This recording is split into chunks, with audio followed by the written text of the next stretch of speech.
এই যে এখানে দিদিরা কাঁকড়া চাষের জন্য খাওয়াচ্ছে কাঁকড়াকে। আমরা দেখি কাঁকড়া দেখা যায় কিনা। এটা সব কাঁকড়া তাই না দিদি? হ্যাঁ সবটা দেখো এদের ভিতরে কাঁকড়া কাঁকড়া কই দেখতে পাচ্ছেন তো? ও মানে এই যে এর ভিতরে অনেক বড় কাঁকড়া, এটা সফট কাঁকড়া বলে। এটা পরে ফোন দিয়ে ভিডিও করে নেই। কাঁকড়া চাষ কাঁকড়া, এটা খোলা কাঁকড়া কাঁকড়া এর ভিতরে আছে। দাঁড়ান দাঁড়ান দিদি খুলতেছে, দেখি আমরা। দিদি খুলে আমাদেরকে কাঁকড়া দেখাচ্ছে। এইটা হচ্ছে সফট কাঁকড়া, এগুলো বহির্বিশ্বে যায়। এগুলো খোলাই দেয়, খোলাই দেয়, নরম কাঁকড়া, নরম কাঁকড়া এগুলো আর কি খুলে দেয়। দিদি কত কত কেজি মাছ লাগে আটকে দেন দিদি? কত কেজি লাগে? আমি একটু ভিডিও করব। 700 কেজি লাগে সব। আজ এর আসতেছে 600 কেজি মাছ। 600? হ্যাঁ 700 কেজি 600 কেজি এরা মাছ প্রতিদিন এরকম? না আমরা যদি দেখতে পুকুর আসলাম যদি বুক থাকে জি।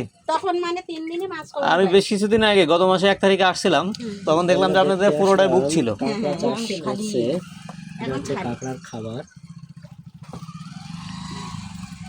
এটা কি সব সময় দেওয়া লাগে দিদি খাবার? 3 দিন পরে পরে 3 দিন পর পর খাবার দিতে হয় না?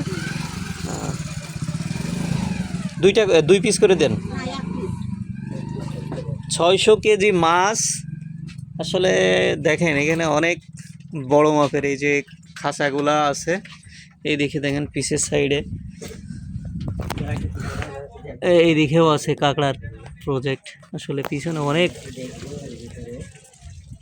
কিলিওয়ালা নেই এটা বাঁধা কিলিওয়ালা দিয়ে দেয়। আচ্ছা, আমরা আর একটা দেখি।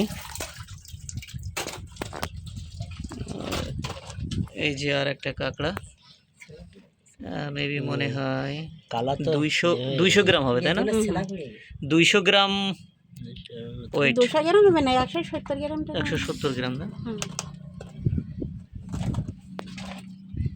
কালার যেগুলো কোন দেশে যায়? বিদেশে যায়, বিদেশ, চায়না। বিদেশ, চায়নারা খায় বেশি। এগুলো চায়নায় যায় বেশি। এই কেবল মাত্র খোলাই তুলে নিয়ে গেছে, এগুলো শক্ত। হ্যাঁ এই যে খোলাই দেয়, শক্তগুলো ওঠে। খোলাই দিলে তখন তুলে নেয় 3 বার করেছে। ধন্যবাদ দিদি। বাংলাদেশের লোক